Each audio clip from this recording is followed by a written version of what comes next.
Welcome to the Deep Dive.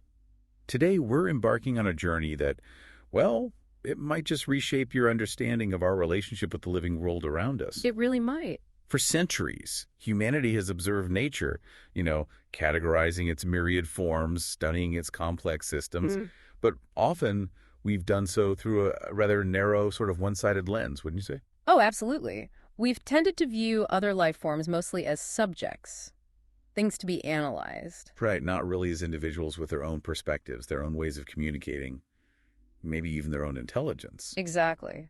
We've kind of tried to fit this vast, vibrant world into our neat little human-defined boxes. But what if the world around us isn't just teeming with life, but with conversations we're only just beginning to truly tune into? That's the big question, isn't it? We're diving headfirst today into the emergence of a revolutionary new field of study, the Interspecies Intercomverse. A fascinating term. It is. And this isn't just about understanding nature in the old way. It's about fundamentally bridging that communication gap that's existed for so long. Moving beyond just observation. Precisely.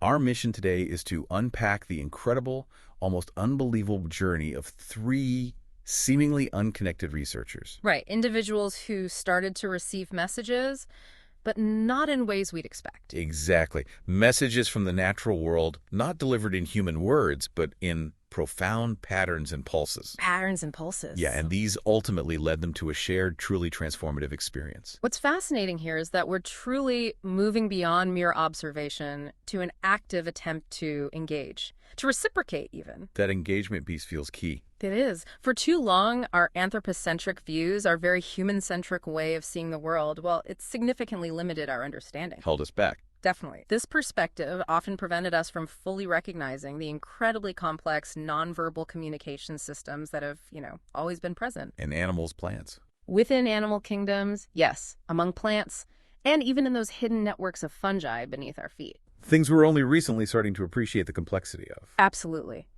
And this shift, this interconverse idea, it isn't just about the mechanics of translation, like figuring out a code. It's deeper than that. Much deeper.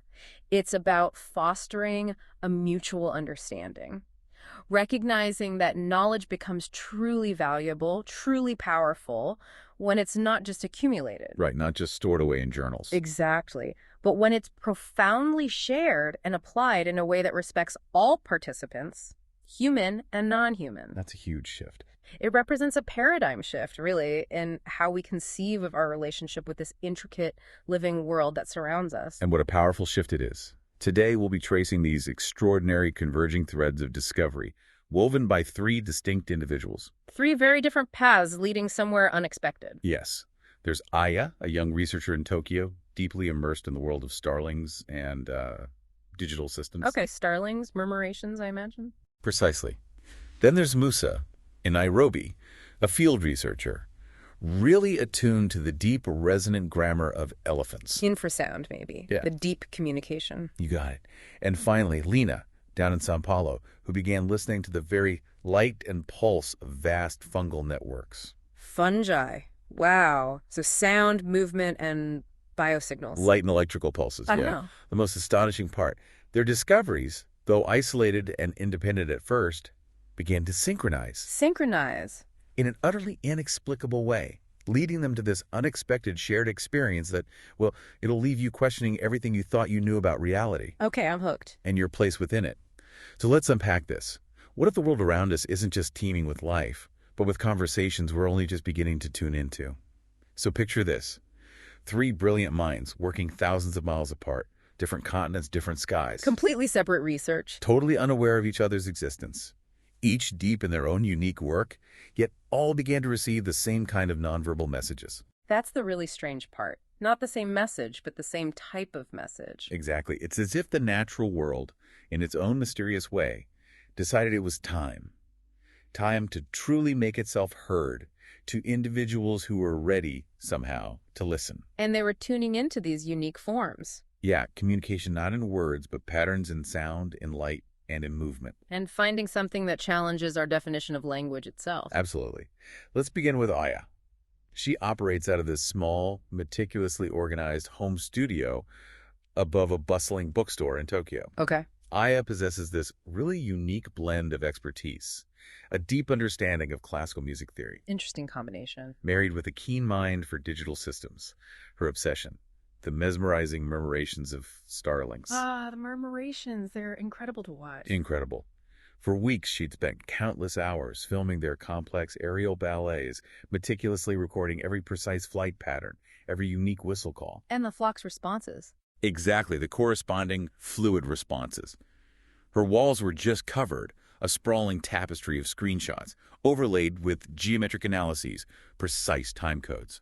So she was seeing structure where most just see chaos. That's it. Where most people saw beautiful, chaotic movement, Aya saw intricate underlying patterns, almost a hidden choreography. Okay, so how did she bridge that gap from observation to understanding? Here's where it gets truly fascinating. Aya's breakthrough came when she stopped perceiving the starlings' movement patterns merely as visual art. Right, not just aesthetics. And began to treat them as a form of spatial Morse code. Spatial Morse code, using movement. Yeah. She assigned binary values to their angular changes in flight. Like a sharp turn left might be a 0, a swift dart right a 1. And pauses? Pauses in their collective movement acted as natural delimiters, like spaces between words. Wow, okay, so she's turning motion into data. Precisely. This innovative approach allowed her to transform the bird's fluid, three-dimensional motion into a stream of digital information. Which she could then analyze computationally. Exactly. She fed these motion sequences, paired with the sound data from their calls, into a sophisticated machine learning model. And this model was special. Very. It wasn't just trained on standard Morse code. It was designed with what's called audio-linguistic cross-modality data sets. Cross-modality, meaning it links different types of data, like sound and movement. Precisely. It was engineered to find deep connections where sound and a completely different form of data-like complex 3D flight are intrinsically linked. So not just understanding the word, but how the dancer's movement is part of the word's meaning. That's a great analogy. That's the level of integrated understanding she was aiming for, looking for the hidden grammar connecting whistles and flight. Okay, so what did the model find? After dozens of iterations, a profound and frankly startling pattern emerged. Yeah. The model revealed the birds weren't just mimicking her whistle patterns randomly. They were doing it in ways that correlated mathematically with classic call and response structures found in human languages. Call and response, Yep. but in 3 dimensions. Exactly. Executed within the 3 dimensions of flight. The Aya realized she wasn't just interpreting a language. She was participating in this aerial choreography that expressed meaning. through timing, orientation, rhythm. All of it. And when she tested the decoded sequences, played them back as visual and auditory prompts, What happened? they consistently formed universal symbols. Elegant spirals, clear arrows, flowing waves, signs that seemed to transcend human cultures, maybe even species. The universal symbols Yeah. generated by birds responding to her prompts. That's incredible. But wait, it gets even better. The ultimate reciprocal moment. One crisp Tokyo morning, she played back her most recently synthesized pattern. Shred. A carefully sequenced mix of specific tones and spatialized light pulses from a small drone she used. Light pulses too. Okay. And the starlings responded in perfect, breathtaking synchrony. A vast helix spiraled upward in the sky, mirrored almost instantly by a second, then a third, forming this living, breathing sculpture above the city. Aya wasn't just observing a pattern. She was being answered. Can you imagine? The profound awe of speaking to the sky and having thousands of birds choreograph a precise reply. It's mind-bending. The implications are staggering. Just staggering. Right. Now let's travel half a world away. Beneath the sprawling acacia trees and vast skies of the Kenyan savanna, we find Musa. Okay, to Africa. He spends his nights in a solar-powered field lab, just a humble structure on the edge of Nairobi National Park. Out in the field. Hunched over tables covered in waveform printouts, notebooks. Night has fallen, but the elephants are awake, and for Musa, they are speaking. He's listening to elephants. Years of observing their herd movements had taught him that rhythm was key. It guided more than just migration, it shaped their very meaning, their communication. Rhythm as language. Exactly. Musa's research focused on infrasound recordings, those incredibly deep, almost inaudible rumbles elephants use. Communicating over huge distances. Sometimes many kilometers, yeah. To us, they might just be faint thumps, barely perceptible vibrations. But for elephants, it's a rich, complex language. So how did he decipher it? He fed these recordings into a neural network. But here's the twist. it wasn't trained on human language structures. Yeah. What then? Music theory and complex rhythmic patterns. Music theory for elephant calls. That's radical. It was a total departure from traditional linguistic analysis. And to his astonishment, he discovered elephants use time intervals, amplitude shifts, subtle frequency modulations. The building blocks of music. Precisely, in ways that resembled musical phrasing. Think about human music. Call and response. Repetition with variations, themes, modulations. Unfolding over time. Yes. It wasn't speech in our sense, but pure structure. Pure intention communicated through sonic architecture. If we connect this to the bigger picture, Musa's discovery suggests that what we typically define as language is far too narrow. It's not solely about spoken words or linear syntax, it's about structure, intention, and incredibly complex rhythmic communication that transcends our human-centric definitions entirely. Opens up possibilities for so many other species. It really does. It fundamentally opens up the possibility that many, many species communicate with a level of sophistication we are only just beginning to grasp. Using ways we haven't even thought to look for. Exactly. Using modalities that completely defy our traditional linguistic frameworks, it forces us to ask, are we defining language too narrowly? Or are we just not listening for it in all its myriad forms? A crucial question. And Musa, driven by this insatiable curiosity, didn't stop there. There's more. He added a second, even more audacious layer, Morse code. Morse code, like Aya's spatial Morse, but with sound? Kind of, by meticulously categorizing subtle changes in the subsonic rumble frequencies, like a distinct low rumble as a dot, a very low elongated rumble as a dash. He found repeating structures. Repeating pulse structures, yeah. Embedded deep within the elephant calls. They were literally encoding information within the rhythm and pitch. Encoding what, though? He meticulously cross-referenced this with decades of behavioral logs, real-time satellite data from tagged herds, even environmental stress reports. Okay, bringing in context. And the results were undeniable. The decoded messages aligned perfectly with critical information. Like what? Intricate migration routes, pinpointing distant, vital water sources, even broadcasting alerts about specific human threats. Wow. So these weren't just social calls, they were functional communications. Exactly.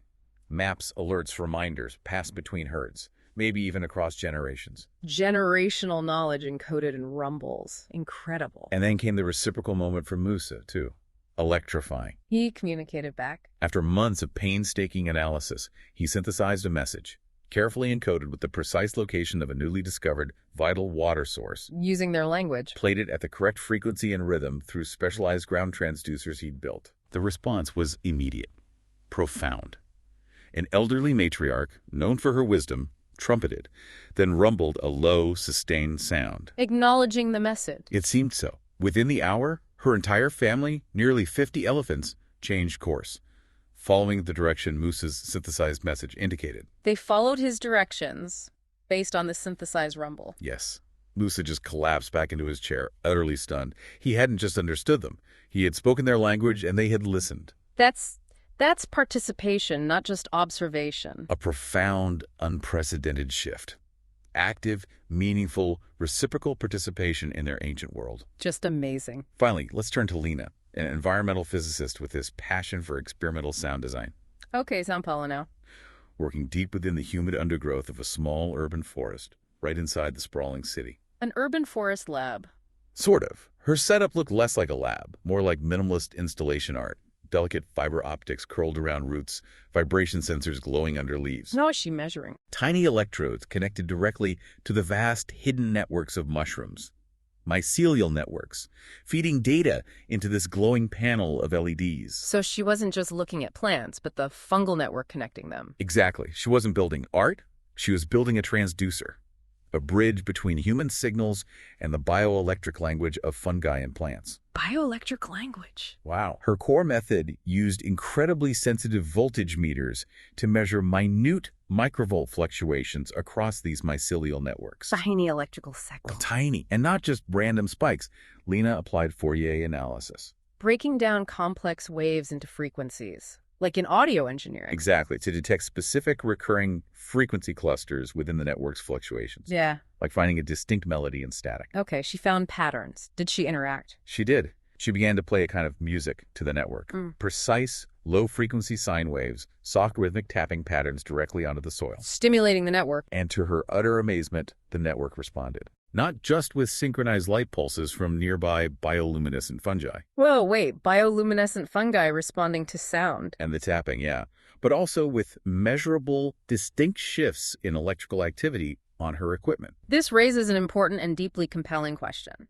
What if vast interconnected networks like mycelium are not merely biological structures, But something more. but are, in fact, analogous to the planet's own complex nervous system, constantly exchanging vital data and information? A planetary nervous system. That's a huge concept. Lina's work hints at a root-borne language, a form of communication that profoundly defies our typical understanding of how communication happens.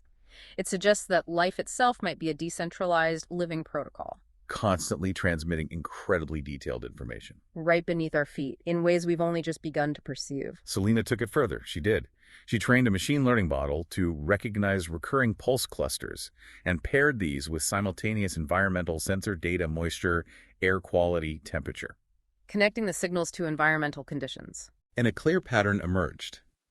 The fungal network was transmitting precise, real-time information about environmental changes across its vast nodes. So it was an information highway, a living protocol. A decentralized, root-borne language.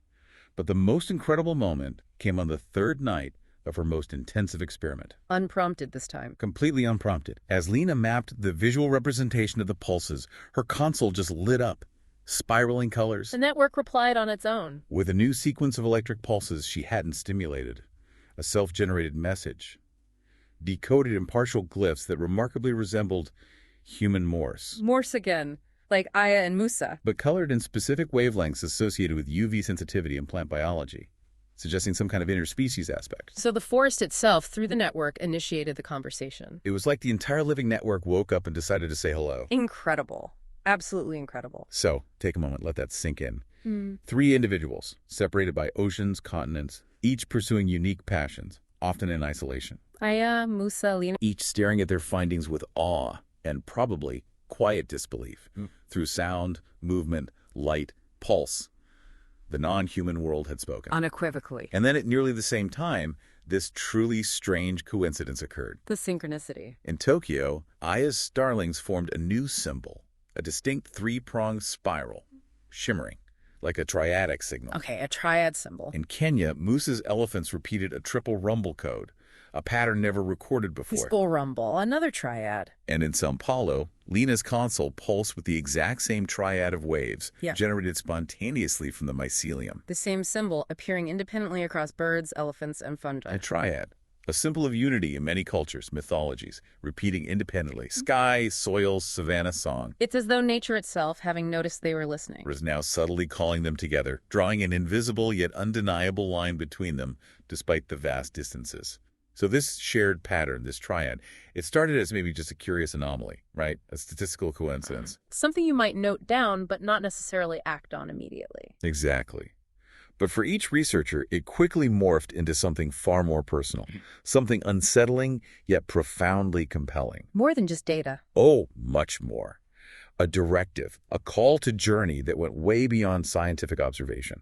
It became this urgent, undeniable whisper in their very being. A pull. A real pull. For Aya, the first undeniable sign was that pattern in the murmuration. Clear afternoon, hundreds of starlings swept into this perfect triple spiral, then formed a fleeting circle. Precise. She recorded it. Sketched it instinctively. Noted the time and date, July 27th, 14-0. Then came the auditory echo. Her whistle calls. Her signature calls echoed back, but in precise groupings of 3s. 3 tones, 3 synchronized wing beats, 3 spirals. Wow, reinforcing the pattern. And nestled between these patterns, visual and auditory, she started seeing a shape. A map shape she couldn't shake. A geographical outline. She dug out an old geography book, and there it was. Unmistakable. The outline of Brazil. Brazil, from Tokyo. The shape just etched itself into her memory, nagging her. So she tried to explain this. To her mother, yeah. Over dinner. It's like they're pointing to something, she said. A place. A time. How did her mother react? Gently dismissive at first. Maybe the sign for your art, Aya, she said. Creative inspiration. Trying to rationalize it. But Aya insisted, what if it's real? What if I'm meant to go? And her mother's look changed. Concern. Understandable, perhaps? You're 17, she said flatly. You're not going anywhere. Later, alone, Aya was just consumed by self-doubt. Was I projecting? Chasing a fantasy? Exactly. Yet she couldn't shake the feeling. Something real, something important was waiting, demanding her presence. Can you imagine being 17, convinced birds are drawing maps for you, trying to explain that? It's the ultimate am I crazy moment. Right, burning with terror and fascination. Meanwhile, in Kenya, Musa was deep into his 10th straight night of analysis. Eyes burning. Poring over the elephant rumble data. And he saw it. 3 distinct low pulses, precisely 14 seconds apart. Then the pattern repeated, but slower. Then again, spread across a whole week of recordings. A temporal pattern. He overlaid these timings with decades of GPS data from 2 herds, and it pointed to an unprecedented area, somewhere they'd never visited. Where? North Brazil, the same spot implied by Aya's patterns. Oh, okay, that's more than coincidence. And then came a new call, totally novel, flagged by his AI as high-confidence novelty, a sustained, incredibly low vibration, almost felt not heard. A different kind of signal. He reverse modulated it, played it aloud through his synthesizer, and the vibrations echoed physically in his chest. A visceral response. He felt dizzy, electric recognition. Somehow they were telling him, go. So he tried to explain it too. To his brother over breakfast. The elephants, he started, they're sending us somewhere. Ancient knowledge, maybe bigger than anything. And his brother. Pragmatic. Worried. You've been in that shed too long, Musa. Chasing ghosts, he sighed. The voice of reason, or skepticism. For Musa, the challenge wasn't just data validation. It was the isolation of this intuitive leap. How do you explain a vibration in your chest is a message from an ancient intelligence? Calling you to another continent. Musa just knew. He felt it in his bones. Come. This narrative highlights a truly critical challenge. Mm-hmm. How do you even begin to validate knowledge that originates from an entirely new paradigm? A source outside established scientific methods. Right. It's not just about proof in the conventional sense. Musa's certainty wasn't merely data points. It was profound intuition, visceral understanding. Yet it flies directly in the face of conventional proof, the reductionist frameworks we usually use. It forces us to question what counts as evidence. Exactly. It's a leap of faith, yes, but one grounded in meticulously collected, if unconventionally interpreted, data. The weight of that personal conviction against others' skepticism must have been immense. And then there was Lina in Sao Paulo. Her revelation came through light and pulse. The mycelial network again. 5th night of intensive mapping. The network pulsed a unique spiraling sequence. 3 bursts, silence, 5 bursts, silence, 2 bursts. Repeated 4 times. A numerical sequence. 3, 5, 2, 4. She translated it into binary, and it directly matched a specific date. July 27th, 2025. The same date, Aya noted. Precisely. Then a second, more complex code emerged, translated via vibrational response into geographical coordinates. Where did they point? She ran them through Google Earth, stared in disbelief. A specific address in a sprawling city in Brazil. Her own country. Just a few hours away, yet it felt like another planet. She checked her logs. It wasn't a fluke. The network repeated this coded response multiple times. Consistent. Who did she tell? Her friend Mateo, an artist and part-time botanist, he laughed nervously at first. So, Right. The mushrooms are sending you on a trip. Trying to lighten the mood. Not just mushrooms, Lina said quietly. Seriously. The entire network, plants, soil, light, they're asking me to go. And Mateo's reaction. The humor drained. Concern crept in. Lina, he said softly, maybe you're just seeing what you want to see. You know how artists can blur lines. The suggestion of projection again? But Lina knew the difference. Poetic symbolism versus actual replicable data transmission. She had the data, the logs, the sequences. It wasn't random. It felt like a signal. A clear, urgent signal waiting for the right receivers. And yet, the more she tried to explain, the more it seemed to unravel in others' eyes, her clarity turning to perceived madness. That internal conflict. What question do you think haunted her? The terrifying possibility of chasing a phantom versus the compelling whisper. What if this is real? What if I don't answer? That's the true pull. Each of them, Aya, Musa, Lina, at this precipice, called by birds, elephants, fungi. Each with just enough evidence to compel their belief, but nowhere near enough for conventional proof. Alone. Misunderstood. Hesitating. Wrestling with doubts, dismissals. But the coordinates remained.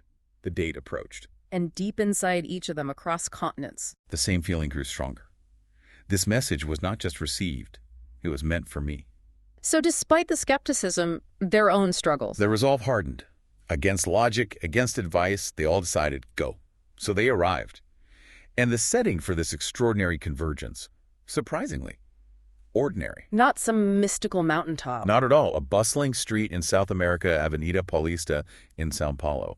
An artery pulsing with millions. Cars, people, noise. Horns honking, footsteps spilling from subway exits, ads blinking and muttering, constant digital din, nobody looking up. Just another day in the city. Yet beneath that heavy, humid sky, these three strangers, each carrying their unique, unbelievable truth, quietly arrived. Unaware of each other, unsure what they'd find. But each carried this quiet, unshakable certainty. This is the place. Wow. Aya stepped out of the metro, clutching her sketchbook like a shield. The air thick, humid, so different from Tokyo. Sensory overload, probably. She stood still, letting the crowd pour past, scanning the overwhelming facades, glass, concrete, vendors, screams. Then she looked at her sketch. The triple spiral. Burned into her eyes. And then she saw it, almost hidden. A circular insignia subtly carved into the weathered marble corner of an old, unassuming building. It's a symbol, manifested in stone. Her stomach twisted with undeniable recognition. The blueprint from the sky, now in stone. Okay. What about Musa? He arrived on a red-eye from Nairobi. Yeah. Single backpack.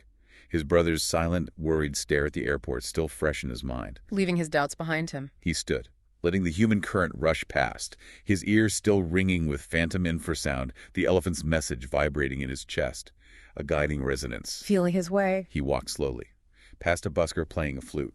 3 distinct notes, a pause, then the same 3 notes again. The timing stopped in cold. The triad rhythm. He followed the sound, found himself before an unmarked, nondescript gray building, nestled between a bank and a pharmacy. The vibrations in his chest returned. Subtle, insistent, confirming. He was there. And Lina, a native, had walked streets like this dozens of times. But never like this. Her heart beating in sync with the pulsing memories of the fungi. connected to her research still. She wore that small transmitter on her wrist. It flickered blue. It had been dormant until this very street, this block. The signal brightened. The device reacted to the location. She paused at a rust-colored doorway. Old brass handle, almost invisible. Nobody else noticed it, or the subtle hum she felt. A hem from the building. She looked up. The building was older, windowless, plain, almost forgotten, but with small, ancient carvings pressed into its surface. What kind of carvings? One looked like a sprawling root system. Another, unmistakably like a bird's spiral. Echoes of their individual signal. And then, drawn by some invisible thread, their paths silently converged. Aya saw the spiral carving.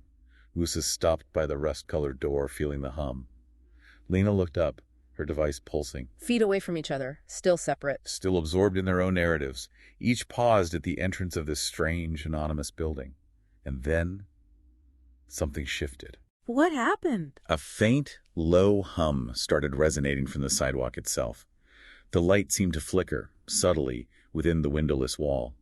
A sense of being watched not by people, but by the materials around them. The environment itself reacting. It was as if the building, a silent sentinel, had been waiting.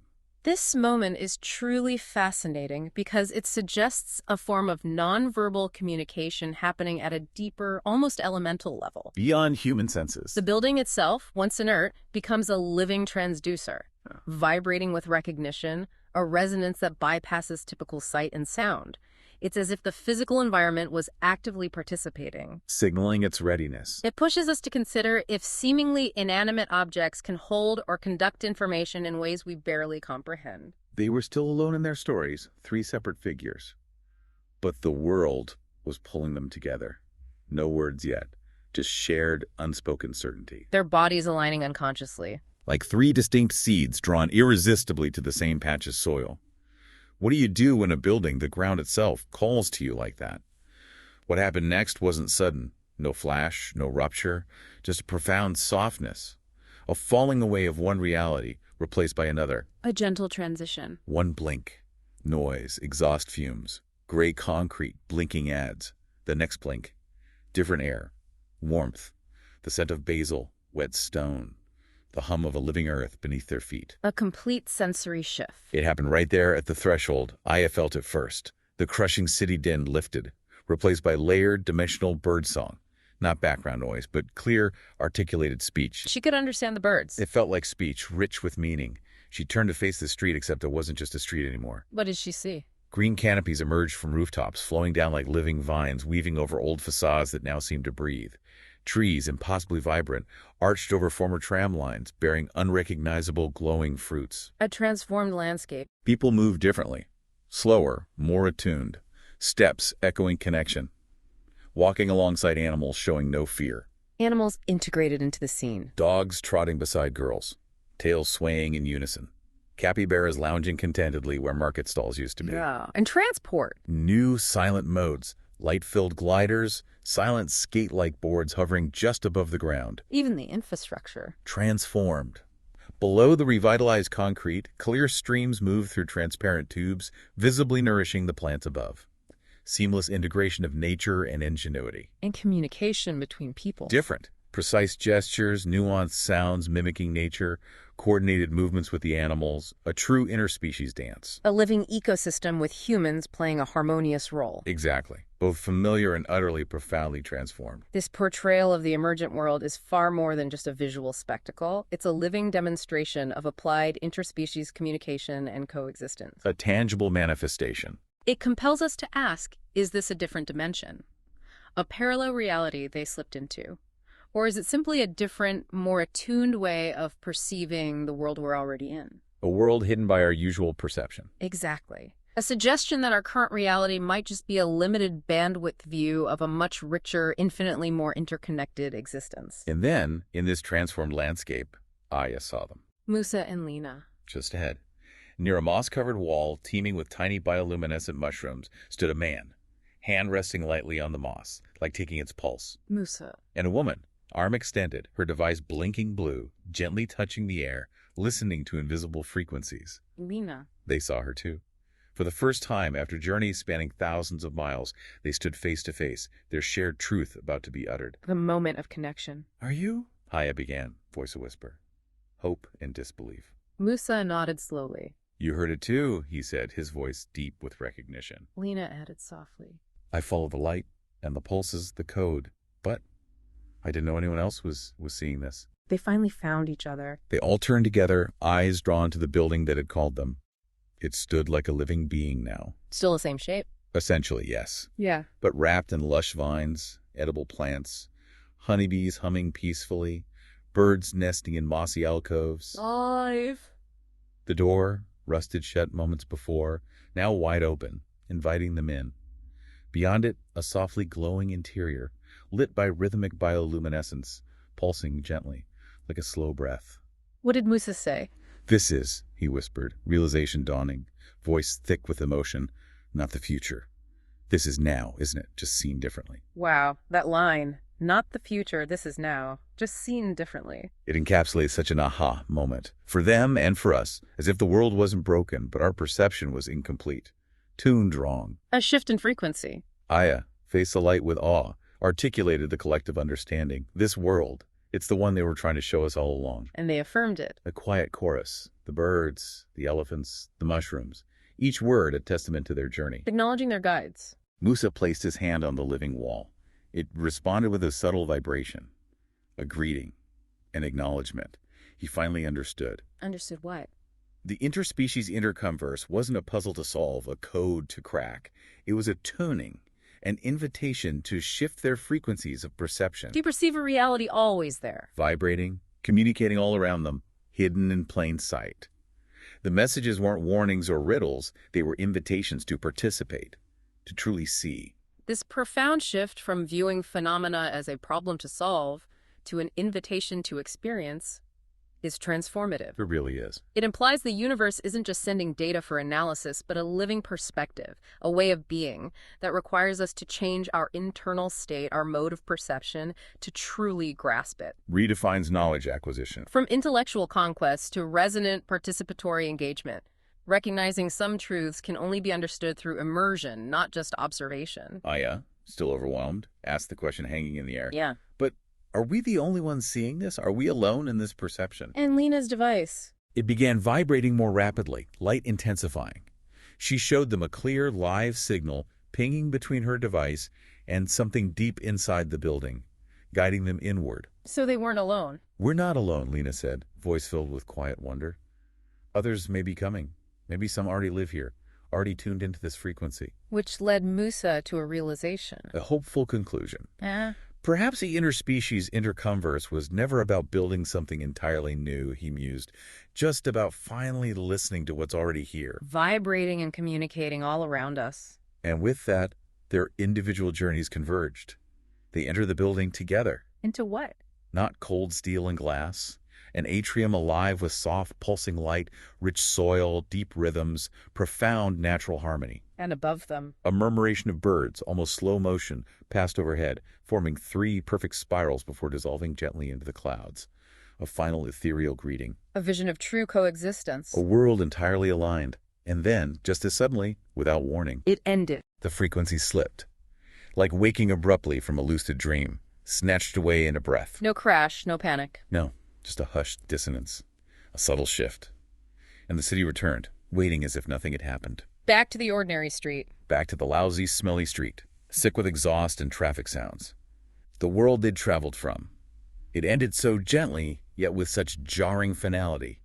No crash, no warning. Just the light softening, the air thickening. The living hum fading, replaced by the mundane drone. One breath in that vibrant reality, fresh, clear the next in the old one. Metallic tang of exhaust, heat from concrete, sirens. They stood once more on Avenida Paulista. The vines gone, the building cold, silent, featureless again. Indistinguishable. The city returned, or they had. They looked around, stunned.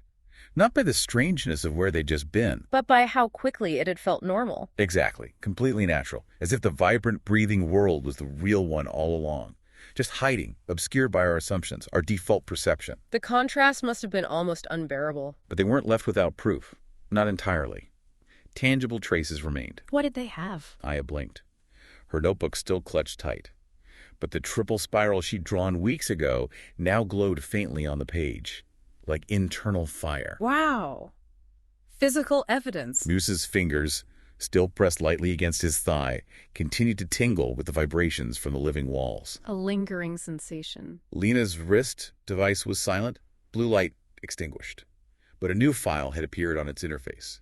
Unreadable, cryptic, yet unmistakably living data. A record of the connection. Imagine going through that, reality-altering, then drop back into everyday life. With just a glowing drawing, tingling fingers, a cryptic data file as proof. How do you even process that, let alone explain it? They said nothing. No words exchanged between them.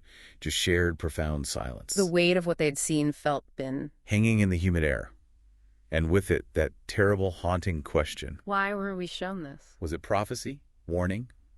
A gift? A challenge to humanity itself? This lingering uncertainty is crucial to their journey and ours. Why crucial? It forces them and us to confront the very nature of truth and experience beyond the immediately verifiable.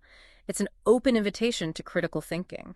To consider what defines reality when sensory info can be so radically altered. Exactly. It fundamentally pushes the boundaries of accepted scientific paradigms, demanding a new kind of inquiry, one embracing the unknown, the intuitive alongside the empirical. So how did they leave each other? They parted quietly. No promises of future contact, no plans to meet again. Just a nod. Just a shared nod. A silent, profound understanding. They'd crossed an indelible threshold. There was, unequivocally, no going back. Not to their previous way of seeing or being. Hashtag outro. So what became of them? Aya, Musa, Lina, after their abrupt return? Did they try to replicate it? Prove it? Aya returned to Japan. But the sound of birds. Never background noise again. She spent hours listening, truly listening. To the Urban Environment Symphony. Recording murmurs, flight patterns, layering them into intricate open-source sound maps for everyone. Sharing the data. She stopped drawing for galleries. Instead began chalking intricate spirals in public parks. Subtle invitations. And did people notice? Some did. And remarkably, some joined in, adding their own chalked patterns, sharing the language, not just observing it. Translating it into public practice. Musa went back to Nairobi. Back to the elephants, the savannah. He stopped studying them as mere subjects, data points. How did his approach change? He began listening deeply for patterns in their silence, for unvoiced wisdom, subtle rhythms. He rebuilt his research station. As what? Not an isolated lab, but a vibrant, open center for multi-species learning. welcoming musicians, children, farmers, learning alongside them. Breaking down the wall. He planted fruit trees around the perimeter and, crucially, left the fences open. A shared space. True interspecies community. Collaboration, not control. Wow, living the message. And Lina, back in São Paulo with this profound restlessness, this constant hum of a different reality. What did she do with her research? Upgraded her fungal sensors. Integrated new tech. Okay. But her experiments no longer sought mere proof. They sought resonance. Deeper connection. Shifting the goal entirely. She wrote a powerful, deeply personal, open letter to her university.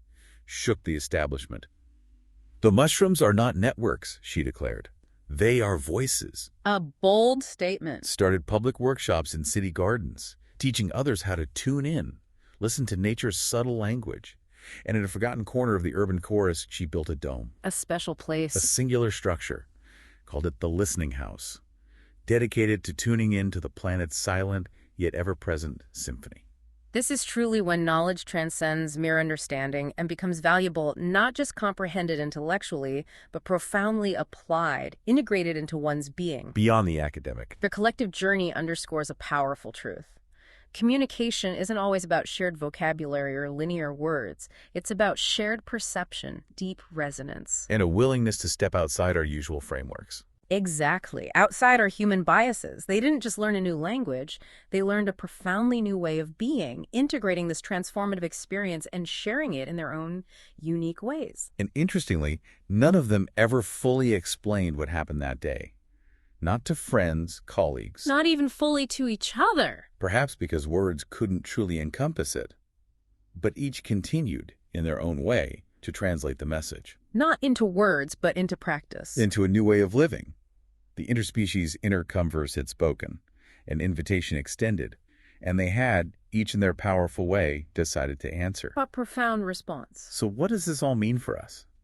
This deep dive has shown us the natural world is constantly communicating, sending signals, patterns, invitations we're only just beginning to perceive. If we choose to listen. We've seen how three people, through dedication, radical open-mindedness, and this unwavering commitment to a truth felt in their bones, learned to tune in. And we're offered a glimpse into this profoundly interconnected reality. The question that remains for all of us, then, is simple yet deeply challenging.